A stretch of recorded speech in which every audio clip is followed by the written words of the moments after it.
What you're hearing is Hardie Fiber Cement Siding living up to its reputation as the siding that handles hail impact with ease. James Hardie knows how important a reputation is, especially when you're a contractor. That's why Hardie's siding withstands severe weather better than vinyl siding, with styles to match its strength. So you can be sure you're providing your clients with the best. Protect your reputation with exterior products by James Hardie. The CBS Radio Mystery Theater presents...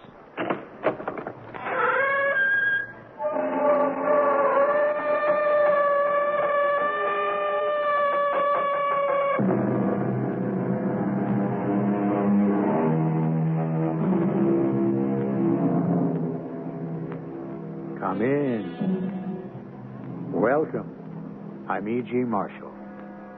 What is always on our minds, but seldom on our lips? What is forever contemplated and never comprehended? The answer is death. Shakespeare would seem to have said it all when he wrote, "Death, a necessary end, will come when it will come." But is it really a necessary end? That's the question that bedevils us, and in all probability will continue to bedevil us until, well, I suppose, until we die. Do you live in a house? Of course. Do you wear clothes? Certainly. Do you eat food? Yes. Now go away. You're beginning to annoy me.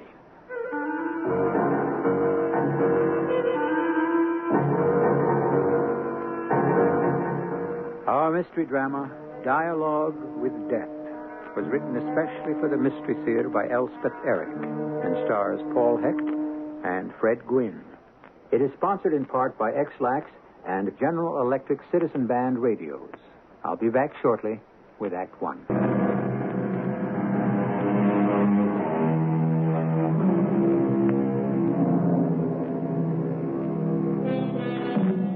The story we now bring you took place about 100 years ago, a time when no one knew anything about death, as no one had known anything 100 years before that, or 1,000, or 1,000,000, as no one knows now. Yet, as then, as now, there were fantasies about death, and it's on the basis of one of them that we have fashioned the story that follows. I remember it all so well. Every detail, what she was wearing at certain times, what she looked like at certain moments, where we stood or sat, what she said and how she said it, what I responded, place we walked, food we ate, even the dishes we ate from, glasses we drank from. I'm seeing it all again, hearing it all, feeling it all for the second time, a kind of terrible, inevitable déjà vu. Strange, isn't it? Strange. I loved her so much. I know. The year I left for Heidelberg to study medicine, she was just a slip of a thing, only 16. And when I came back 4 years later, she wasn't simply 4 years older. She was a new person, no longer a child to tease and play games with, but a grown woman to admire and respect and fall in love with, which I promptly did. Yes, you did. Of course, my father had written to me about her a few times. But nothing had prepared me for the shock, the delirious surprise that morning at the railroad station. Bravo, Pike! Bravo, Pike! George! This your Lisa? Oh, yes, sir. That's mine. George Cudworth. What? I thought you'd never get here. You're late. Well, the train... Is it... No. Are you Jenny?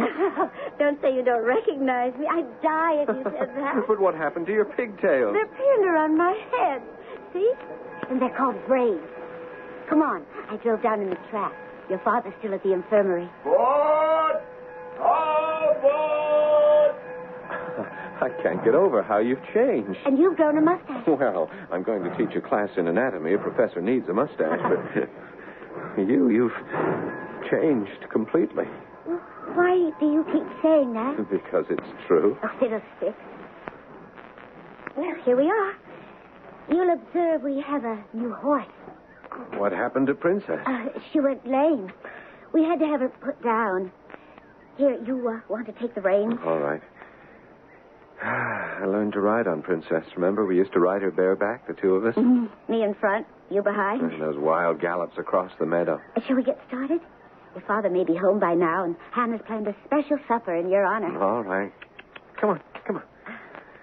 I really love that sweet horse.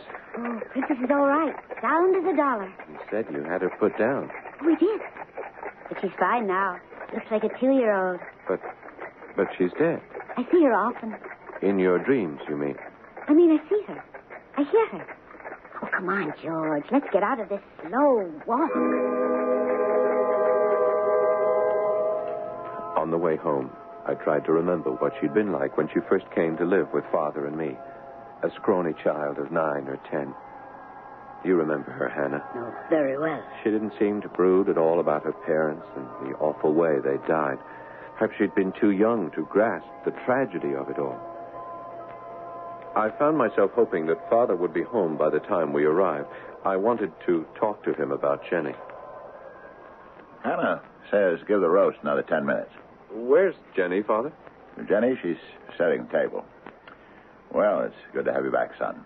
Sorry I couldn't meet your train. Oh, that's all right. Jenny explained. Father, about Jenny... how do you think she looks? Well, she's grown up, but there's something else. On the way home, she told me you had to have old Princess put down. Well, Princess was nearly 30, you know. We could have had her put out to pasture, but that's no kind of life. Jenny says she sees her running across the meadow, sound as a dollar, looking like a 2-year-old. Oh, yes, well, has she ever told you that? Not directly, no. But I've heard her talking to old Princess. Talking to a dead horse? That's not healthy. Perhaps not. Well, have you spoken to her about it? George, we have to remember the life Jenny's had, the circumstances under which she came here to live. Having seen her father and her mother burned alive, screaming from their bedroom window, well, that's a terrible thing for a child to go through. But when she came to live with us, she was just a normal little girl. There was never anything morbid about Jenny. There isn't anything morbid about Jenny. Yes, but seeing a dead horse, talking to a dead horse, being preoccupied with death that way. Jenny isn't preoccupied with death. She simply doesn't believe in it. Doesn't believe in it? That's a peculiar thing to say. Nevertheless, it's true. True for Jenny, anyway. Well, I'm going to speak to her about it. You'll do nothing of the sort. You leave Jenny alone. But it's morbid, Father. It's not healthy. Who are you to say what's morbid or what's healthy? You leave that girl alone, George. I'm warning you. Leave her alone, or you'll answer to me. I couldn't understand my father. A doctor who faced up to death and fought it any number of times in the course of his practice, as I was prepared to do now that I had an MD after my name. Well, Hannah, as you know, I took up my residency at the local hospital and started teaching an evening course in anatomy. My time was heavily occupied, but every minute I could spare was spent with Jenny. You remember how it was, Hannah? I remember. Going to church together, attending Vespers, long buggy rides on fine days, local dances, taffy pulls, country fairs, long afternoons reading in the summer house as we'd done when we were children. I felt the moment approaching, and I could be certain of my love for her, though I resisted it as long as I could. But one late afternoon, sitting with her in the summer house, I knew it was no longer any use to pretend to myself or to her. Jenny, I love you. I love you more than I can say, almost more than I can bear. I've always loved you, Jenny. It's taken me all this long time to realize how much I love you. Are you surprised? Not very. You mean you've known it all along that I love you? I wanted you to. Does that mean that you love me? I do love you, George. Oh, Jenny, will you'll marry me, won't you? Of course you will. I have to ask my mother. What? I'm sure she likes you. Jenny, my darling, your mother... George, you go in the house, will you? Let me stay here by myself for a little while. Will you do that, my love? Well, if you want me to. Oh, don't look so troubled. Mother likes you very much. Jenny. Father likes you, too. A dozen conflicting emotions flooded my mind. Poor George. A girl who talked to the dead. Could such a one ever be truly mine? In a frenzy compounded of doubt and desire, I told my father, I've asked Jenny to marry me, Father. Oh? I thought you might do that. Well, I approve. Has she accepted you? She says she loves me. But has she accepted you? Father, at this very minute, Jenny is in the summer house asking her mother's permission to marry me. Huh? And her father's. I see. You see? Is that all you can say, you see? Her father and mother have been dead for 10 years, but she is asking their permission to marry me. Doesn't that strike you as a very strange thing for a young girl to do? When she said she talks to a dead horse, sees it running across a meadow, that was bad enough. But now to talk to a dead father and mother, perhaps she thinks she sees them, too. I mean, Father, if she'll have me, what will I be taking for a wife? The woman you love. What more do you want, George? Count yourself very fortunate, my boy. Consider yourself the luckiest man on earth. But I must talk to her about these hallucinations. I must have it out with her before we can be married. You will do nothing of the sort. I forbid it. You forbid it?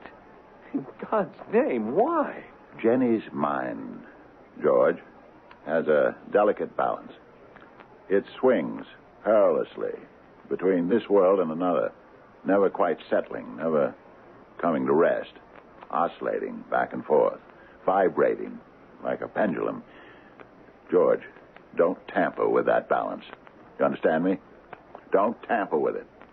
Or by heaven, I swear well, never mind. You'll what, Father? Well, finish what you were going to say. Look here. Look at this, George. You see it? It's a gun. Yes, it's a gun. You say one word, George, to that girl about what you call her hallucinations, and I'll kill you. George? That's Jenny. Remember what I said, George. Leave her alone, or I'll kill you. It's all right, George. We can be married. My father gave us his blessing. In my happiness and my expectancy, I drove away all premonitions, all dreams. But ever ticking at the back of my mind was the question, why had my father spoken as he did, so passionately, so violently? You don't know. Do you? He loved her. Violently, passionately, loved her.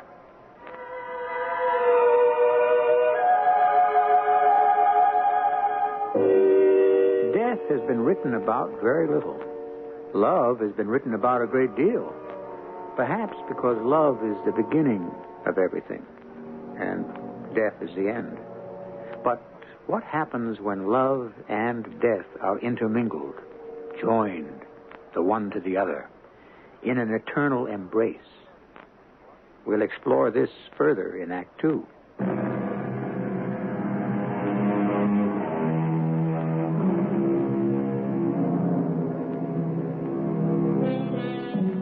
So George and Jenny plighted their troth. And under a dire threat, George's father forbade his son ever to speak to his young fiancée about her curious attachment to all those she has loved who have passed out of this life. Then, under the spell of his infatuation, George proceeded with the arrangements for his imminent marriage to the girl of his heart. We spent long afternoons in the summer house, spinning dreams of the day that would unite us. We wanted an extravagant wedding. At least I did. My father's big white colonial house set among great old oak trees with its center hallway, its winding staircase, its vast reception hall was ideal. You remember it, Hannah? All too well. After the ceremony, if it was a fine day, we would have the collation served in the great rose garden with a quintet of musicians playing and tables laden with food. And I shall be very dashing in my cutaway and striped trousers, and you in what? What will you wear, Jenny? I don't know. You mean you haven't ordered your wedding dress? Not yet. Well, I thought that was what young brides thought about first. Well, I've been thinking about it. You'll have someone come to the house to make it, won't you? I don't know. Sweetheart, the local shops are all right for simple things. I'd like something simple, I think. Well, if you're sure. Look, why don't you take a trip into the city and see what they have in the big stores? Well, yes, I could do that. Hannah will go with you and help you pick it out. I don't want Hannah to go with me. But Hannah has very good taste, dear. She could advise you. I don't need Hannah to advise me. I only meant... My mother will advise me. My mother will pick out my dress. I started to speak, then closed my lips firmly against the words. I remembered my father saying, Jenny's mind has a delicate balance. It swings between this world and another, oscillating back and forth. Don't tamper with it. Again, my love drowned my fears, and I reached for Jenny's hand. What are you thinking about, my love? About the wedding. Why do you look so sad? Who's to pay for it? All the caviar and champagne and the musicians. Who's to pay for my dress? My dear, do you need money for your dress? For everything. Who's to pay for it all? Precious, I'll give you money for the dress and the caviar, the champagne, the musicians. My father will pay for all that. Well, that's not right. Of course it's right, Jenny. He expects to pay for it. He wants to. You're like his own daughter. The father of the bride always pays for those things. Jenny. It's always done that way. My darling. Father wouldn't have it any other way. I know that. He couldn't. My whole body stiffened. I murmured some sort of excuse, told her I needed something from the house, and I fled the summer house, leaving her immobile, pensive, troubled. Inside the house, I found my father. Father, it's happened again. What's happened? Sit down, George. I don't know what to do. George, what's the matter? Is it Jenny? Yes. She and I were sitting in the summer house. We've been there most of the afternoon making plans for the wedding. Ah, yes. Well, we got to the subject of her wedding dress. It seems that she doesn't want it made. She wants to buy it. So I suggested that she take the train into the city and maybe Hannah would go with her, help her pick it out. Good idea. Yes, but Jenny would have no part of it. No? She said, my mother will help me pick it out. My mother will help me pick out my wedding dress. Her mother, who burned up in a fire, who's been in her grave... George, I know how you feel. Am I to live with ghosts once we are married? George, I live with ghosts. We all live with ghosts. Well, I don't propose to. Well, what do you propose to do? Father, I didn't say anything when Jenny spoke about her mother, her dead mother, helping her to choose her wedding dress. I thought of everything you had said, and I kept quiet. I'm glad you did. But then she suddenly looked very troubled, very perplexed, and she said, who's to pay for all this? Pay for it? Yes, the dress, the wedding, the music, the caterers. Why, I shall pay for it. Yeah, well, that's what I told her. Well, who else should pay for it? Her father. Ah, her father. Well, that's what she said. She said it was only fitting and proper that the bride's father should pay for his daughter's wedding. I think she expects her dead father to give her away. Oh, she wouldn't. I don't know what she expects. I thought she'd want me. I know you forbade me to say anything to her about her congress with the dead. Yeah, I do forbid you. But now I must. It's gone too far. No, George. It could be fatal. George, where are you? There she is. I'm in here, dear, with Father in the library. Say nothing, George. Oh, I'm so glad you're here. You can help me. What is it you need, Jenny? The second volume of something called Materia Medica. Is there such a book? On the bottom shelf. Yes, dear, with the red binding. Oh, yes. Now, let's see here. Volume 2. What are you looking for, dear? Well, I'm not sure. Let me see now. Page 300 of... Oh, yes. Yes, it's here. Here it is. What is? $1,000 to pay for my wedding. Her face was radiant. She spread the 10 $100 bills on the floor and gazed at them delightedly. As for my father and myself, we stared at each other. He told me it would be here. Your father? Of course. And here it is. Yes, there it is. Oh, isn't it wonderful, George? Wonderful. It'll pay for everything. Jenny, my dear, it's nearly time for supper. Why don't you gather up the money and take it up to your room? Change for dinner. I want to talk to George. All right. That's a good girl. You see, George, I told you he wouldn't have it any other way. It wouldn't be proper. How did that money get there, Father? Did you put it there? Her father put it there. You are worse than she is. You put it there, and then somehow... No, George. Jenny's father put the money in the book 10 years ago. Did you know it was there? Not until now. You see, it's money he owed me. Money I lent him. I never expected him to pay it back, and when he tried to pay it back, I refused to take it. Well, how did it get in the book? The night he came here to give it to me, the night I refused it, here in this very room, I remember, after a long and somewhat stormy argument, I went out to call him a carriage. Left the $1,000 bills lying on the desk, and when I came back to make my peace with him, the money was no longer there. Of course, I assumed he'd put it back in his pocket, but instead he hid it in a book he knew I'd eventually open. Father, it doesn't explain how Jenny came to know it was there. Don't shrug and turn away. We have to talk about this. I don't have to, and I don't intend to. All right, then I'll talk to Jenny about it. No, you won't. Come back here, George. Father, I cannot marry a girl who's living half with me and half with the dead. If you love her, you'll let her be. I can't, Father. That girl has some sort of communication with the dead that you can't understand. But it's wrong. Right or wrong, it's hers. It's part of her. And you must not interfere. I have to, Father. You must not. And I have to do it now. Don't make me kill you, George. Give me the gun, Father. No. Give it to me. George! I don't want to hurt you. Give me the gun. Give it.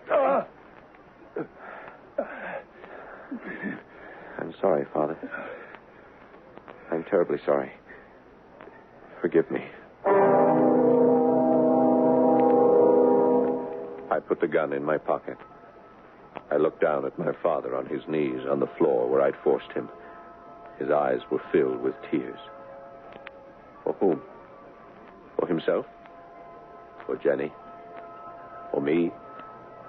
For what she had done to him? For what he had almost done to me? Or for what I was about to do to her? I could not tell. I went upstairs and lifted my hand to knock on Jenny's door. And then I heard her voice. Thank you. Oh, thank you, my darling. I knew I could count on you. I've always counted on you, and you've never failed me. Mother, should I have my dress made, or shall we go to the city and buy it?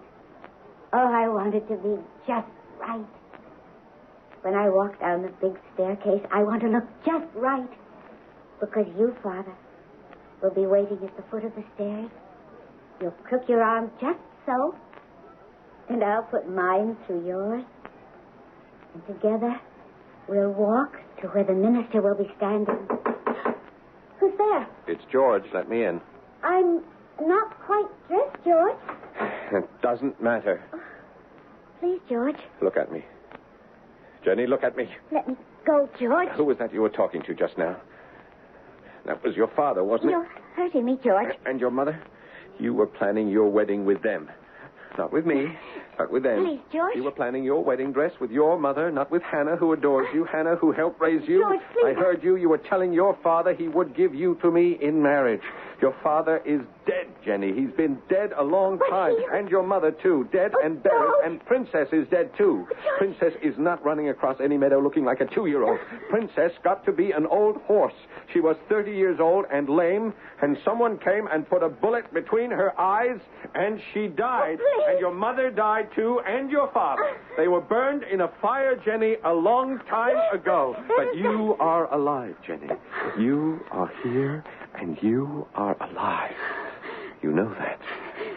Yes. And I am alive, and we are here. We are now, and we are alive here and now. Do you understand, my darling? Yes. And Hannah will help you with your wedding dress. Yes. And my father will pay for the wedding. And when you come down the staircase, he will be waiting for you, and you will put your arm through his, and you will walk together to the place where I will be waiting for you. And we will be married. Do you understand, my dearest girl? Do you understand? I was holding her arms and staring down into her wide, frightened eyes and flinging my words into her face. Her eyes grew wider and wider. Their expression began to change. But what the change was, I could not tell. Was she beginning to understand what I was saying? Or was she leaving me forever? Hannah, I could not tell. All I could do was hold her close. Oh, George, you poor, poor man.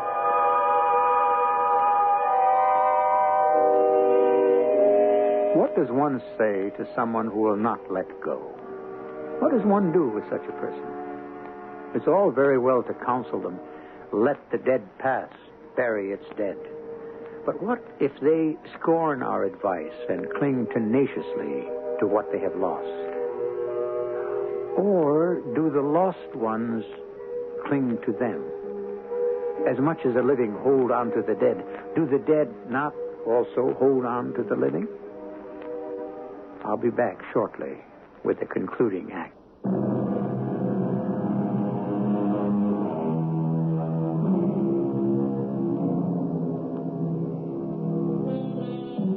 Jenny and George are about to be married. But it troubles George that his fiancée still appears to commune with the spirits of her parents, who met their death in a fire many years before.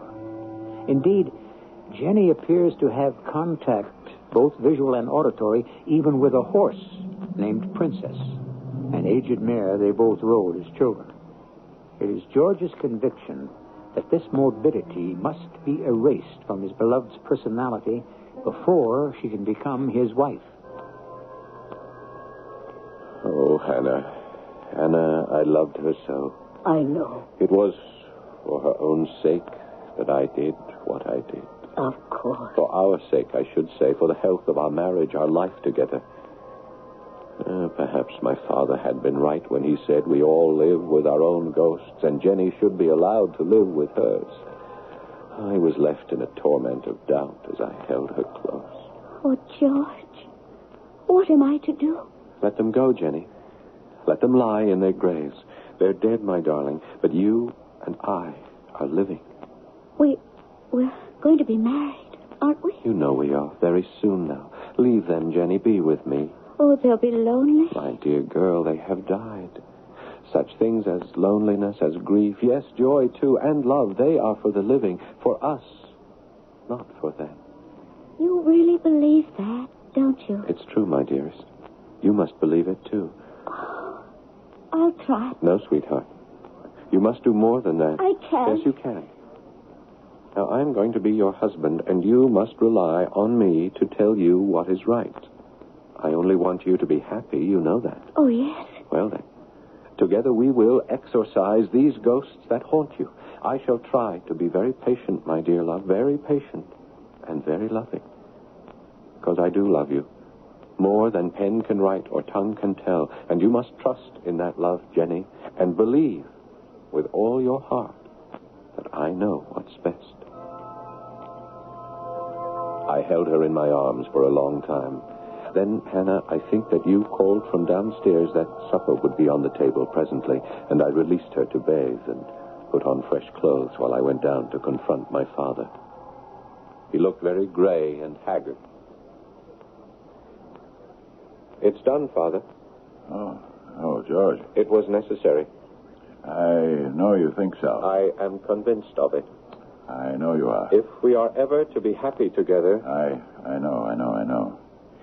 George, I feel very badly that I threatened you before the way I did. We'd best forget that, Father. To threaten you with a gun, I must have been mad. We'll just forget all about it.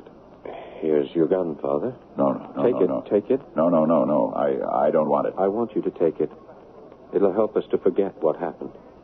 It'll be as though it never took place. No, you keep the gun, George. I don't want it. I never want to touch it again. I'm afraid. There's nothing to be afraid of. Well, all the same, I'm afraid. All right. I'll keep it. Until you say you want it back. So I put the gun in my pocket. It seemed to make him feel a little better, as though simply getting it out of his sight was a step toward erasing the memory of that frantic night. Then, I think that you, Hannah, announced that supper was served, and the three of us sat down to eat together. None of us ate very much, which was understandable enough. Oh, yes. Still, we did manage to get through the meal. I had done the right and proper thing. I was sure of that. Oh, George. I know. Nevertheless, that is what I thought. The next morning, Jenny did not come down for breakfast. My father and I left for the hospital together, worked assiduously all day, and left for home together late that afternoon. Hannah said this morning that Jenny was going in the city today to buy her wedding dress. Oh, that's splendid. Hannah wanted to go with her. Jenny went alone? I don't like that, Father. Oh, it doesn't necessarily mean anything. No, but still... You're afraid that Jenny still believes her mother will help her choose a dress. Well... Oh, I'm sure everything will come out right, sooner or later. I've told her she must have faith in my love and my knowledge of what's best for her. I hope she can do that. Yes. Have you appointed a date for the wedding, George? Oh, the end of the month. We haven't decided on the precise day. Where will you live once you're married? No, we haven't talked about that. Would you consider staying on with me? I'll be lonely without either of you. Now, that's selfish, I know, but, George, I'm so used to Jenny about the house, I'd miss her terribly. But I mustn't be selfish. That's all right, Father. I don't see why we shouldn't live in the house with you, at least for the time being. It is a nice house. It's a beautiful house, and quite large enough for three. The trees are beginning to bud, huh? Yes. They'll be out full by the time of the wedding. What's that? Sounds like the local fire engine. Yeah, I'm glad Jenny isn't home to hear that. George! What? It's the summer house. No. Look at the smoke, The George. summer house is burning. It's on fire. Jenny!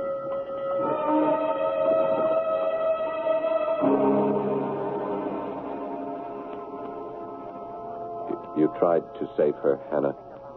I know that. I tried. It was no use. Your father tried, but the fire had gone too far. Hannah, who started the fire? I don't know. Did Jenny start it? If she did, it was my fault. I had made her life unendurable when I drove away her ghosts. I killed my own sweet darling. Oh, George. Yet the summer house was quite old. The wood was very dry. Could have burst into flame by itself, the merest spark. Will I ever know, Hannah? One day. You will. When? Soon. I think.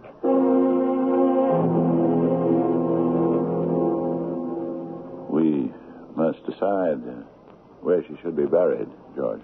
Well, there's the cemetery. Of course, Hannah thinks that would be best.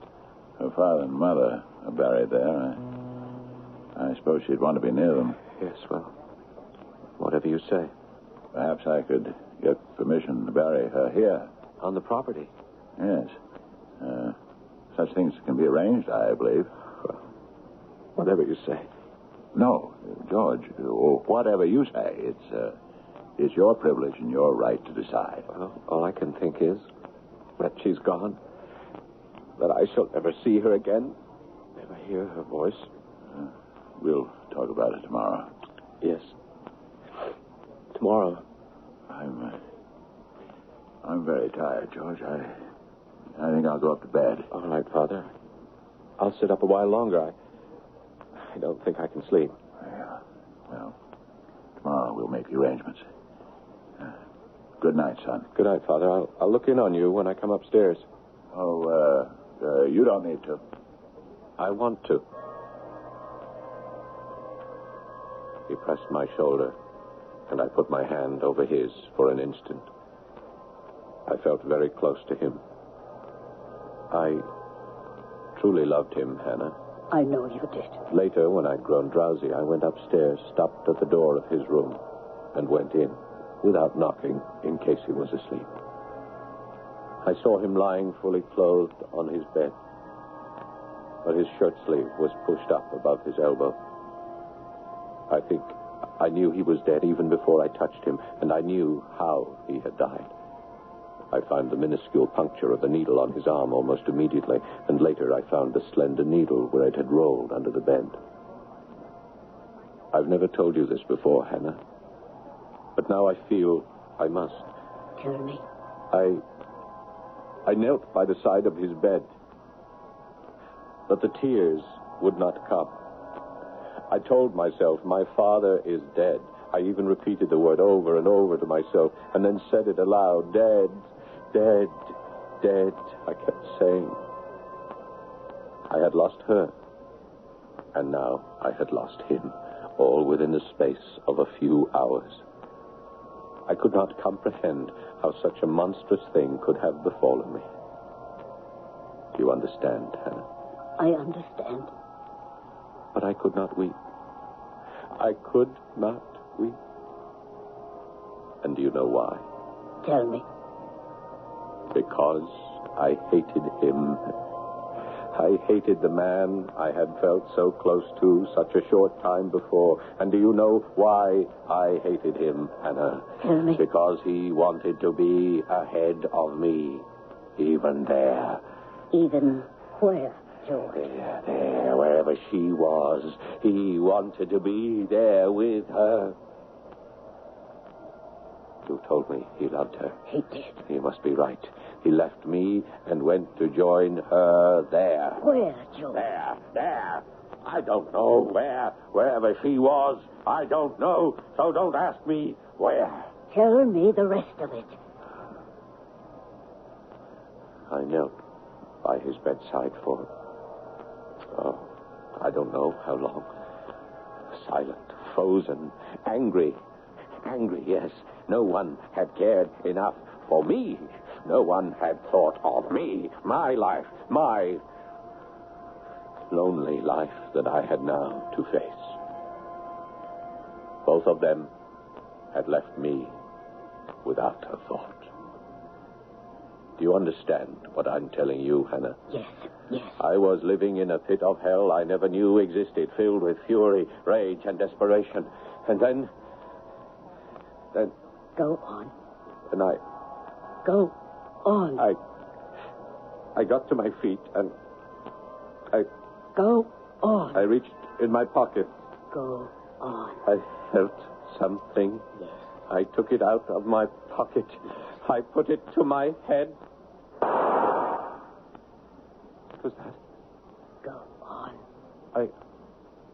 I just heard something. I didn't hear anything. Sounded like a gun going off. Oh? I don't remember anything like that. You will. When? When you realize that you are dead. Dead? I dead? How can that be? You took your father's gun from your pocket, and you put it to your head, George, and you fired. But I'm here, talking to you, Hannah. Can you see me? Of course I can see you. I can't see you. But I'm right next to you. You must see me. I don't have such gifts, George. Jenny had them. But why can't you see me? I'm right here. The dead vibrate at a much faster pace than the living. Huh. Can it be true that I am dead, that I killed myself? It's true, George. But why did I do it? To join the others, perhaps. Jenny? My father? All the others. But where will I live now that I'm here?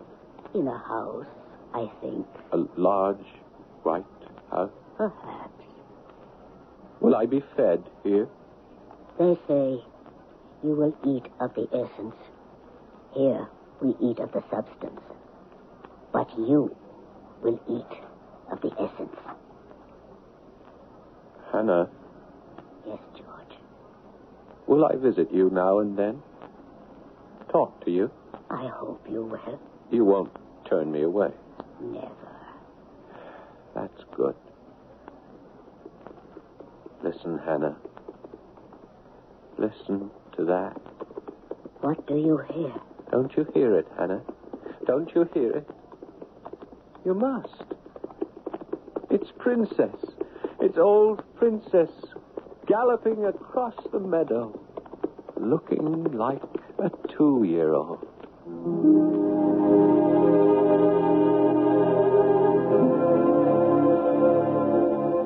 And that is how some people envision death and what comes after. I cannot promise you that they are right. On the other hand, I cannot tell you they're wrong. I'm as ignorant and as undecided as you or anyone. But if they are right, should we keep our ears, perhaps our eyes, open for the sight and sound of those who have left us? I don't know. Perhaps it is better simply to get on with the only business that we know, the business of living. I shall return shortly.